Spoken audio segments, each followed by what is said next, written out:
हमारे रहते आप बेरोजगार क्यों हैं? सरकारी नौकरी की सबसे अच्छी तैयारी, सबसे अच्छे अध्यापक, सबसे कम फीस, हरियाणा का नंबर 1 कोचिंग सेंटर ICS। मुकाबला किससे मान ले मैडम आप? मुकाबला तो सबसे है, जो भी कैंडिडेट है। हम ये नहीं कह सकते कि कांग्रेस आगे है, अब ये नहीं कह सकते JJP आगे है, अब ये नहीं कह सकते कि मायावती या BSP या जो भी हैं वो हैं। हमारे सारा जो भी है सबसे मुकाबला है। तो इलेक्शन तो विकास के नाम पे लड़ा। देखिए, विकास के नाम के अलावा मोदी जी के नाम पे इलेक्शन लड़ा है। मोदी जी के नाम पे इलेक्शन लड़ा जा रहा है। जो विकास और जो राष्ट्र को बदलने की जो कवायद है, जो हमारे देश के प्रधानमंत्री ने पिछले 5 साल से कायम करी है, उसको आगे बढ़ाने के लिए ये हम चाहते हैं कि दोबारा से देश का प्रधानमंत्री जो वंशवाद का नाम चल रहा था, वीरेंद्र सिंह ने जो इस्तीफे की पेशकश की है, ये बहुत बड़ा सबक कह सकते हैं नेताओं के लिए। देखिए, ये तो कहने की बात है वंशवाद। अब आप एक चीज बताओ, ये नहीं कौन सी पार्टी में वंशवाद नहीं है, चाहे वो कांग्रेस हो, चाहे वो मुलायम सिंह की पार्टी हो, चाहे वो किसी और की पार्टी हो। लेकिन हाँ, क्योंकि BJP का एक नारा है कि हम परिवारवाद को बढ़ावा नहीं देना चाहते, और इसी के तहत चौधरी साहब ने इस्तीफा दे दिया अपना। वरना तो वसुंधरा राजे सिंधिया खुद मुख्यमंत्री थी, उसका बेटा MP था। मेनका गांधी खुद मंत्री थी, उसका बेटा MP था। तो यहाँ पे दो हैं ही ना।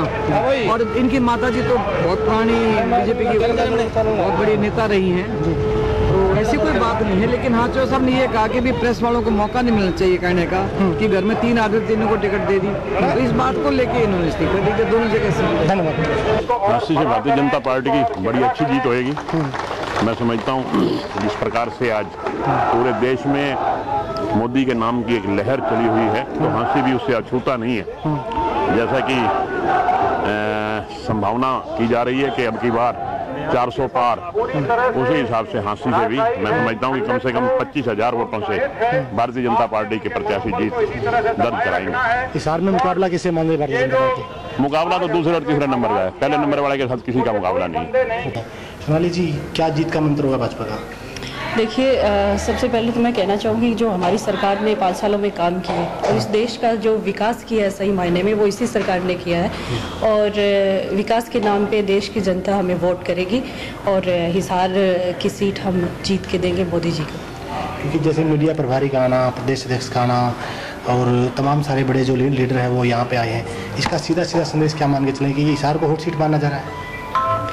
बिल्कुल, देखिए, हिसार में जितने भी प्रत्याशी हैं, किसी भी आप पार्टी से ले लीजिए, JJP से दुष्यंत हैं और अपने अभी कांग्रेस ने तो अपना प्रत्याशी घोषित किया ही नहीं है, क्योंकि उनको कहीं ना कहीं डर लग रहा है। और भाजपा सबसे आगे है इसमें, और हमारे जो प्रत्याशी हैं बड़े पढ़े लिखे IAS रहे हैं, तो हम ये मान के चल रहे हैं कि हमारी ये सीट जैसे हॉट सीट मानी जाती है। हरियाणा की सभी सीटों से अलग है ये सीट, और यहाँ मुकाबला बड़ा कड़ा होता है। पर इस बार मोदी जी को सब लोग पसंद कर रहे हैं। 5 साल का जो विकास कर रहे हैं, उनकी वजह से ये सीट में भी यहाँ की हमने 5 साल इसमें काम किया है इस लोकसभा क्षेत्र में, तो हर एक आदमी कह रहा है कि हम मोदी जी को वोट करेंगे। देखिए, हरियाणा में जीत का मंत्र एक ही है, सेवा सेवा जनता की सेवा। इस आधार पर हम लोग जनता के बीच में जा रहे हैं। देश के प्रधानमंत्री नरेंद्र मोदी जी ने जो 5 साल में सेवा की है देश की जनता की, दिल के साथ सेवा की, और 4.5 साल से हम हरियाणा में इस काम में लगे हुए हैं, इसके आधार पे हम जनता के बीच में जा रहे हैं। और जनता का मूड बिल्कुल साफ है। जनता ने मन बना लिया है कि भारतीय जनता पार्टी को जनता इस बार 10 की 10 सीटें देने वाली है। हमने तो केवल राजनीतिक व्यवस्थाएं जो हैं उनका निर्वहन करने का केवल एक सार्थक प्रयास हरियाणा प्रदेश में किया है, और उसी प्रयास के चलते हम लोग 66,000 के आसपास बेरोजगार नौजवानों को हम मेरिट के आधार पर रोजगार दे पाए।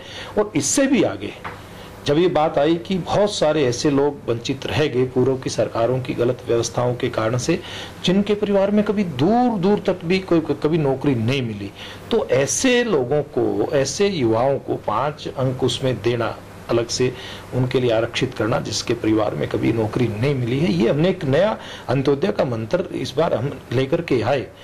और उसके आधार पे केवल ग्रुप D की भर्तियों की अगर मैं बात करूं, लगभग 13,000 ऐसे युवा हैं जिनको 5 नंबर अलग से मिलने के कारण से नौकरी मिली, यानी कि 13,000 तो ग्रुप डी में ऐसे परिवार हैं जिनमें कभी नौकरी नहीं मिली थी, उनके परिवार में नौकरी मिली है।